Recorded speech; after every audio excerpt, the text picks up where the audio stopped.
कुलदेवतेची कृपा होण्यासाठी 11 दिवस आपल्याला ही कुलदेवीची सेवा करायची आहे. आपल्या कुळाचे रक्षण करणारी, आपल्या घराचे रक्षण करणारी कुलदेवी सतत आपल्याबरोबर असावी. तिचा वरदहस्त आपल्या पाठीशी असावा.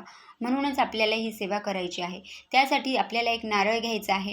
नवीन नारळ सोलून घ्यायचा आहे. देवासमोर पाट मांडून पाटावर तो ठेवायचा आहे. 7 कापराच्या वड्या घ्यायच्या आहेत. एक कापूर जाळायचा आहे आणि पूर्ण 7 कापूर जळत असताना आपल्याला एक मंत्र म्हणायचा आहे.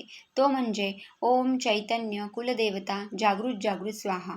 हा मंत्र म्हणत म्हणत 7 कापूर जाळायचे आहे. 7ही कापूर जळाल्यानंतर तो नारळ तसाच ठेवायचा आहे. दुसऱ्या दिवशी पुन्हा तोच वापरायचा आहे. असे 11 दिवस त्या नारळावर सेवा करून 11व्या दिवशी तो नारळ फोडून त्याचा गोडधोड प्रसाद म्हणून घरातल्यांनाच वाटायचा आहे. आणि जर त्या नारळाला तडा गेला असेल तर तो नारळ वाहत्या पाण्यात विसर्जन करायचा आहे. श्री स्वामी समर्थ.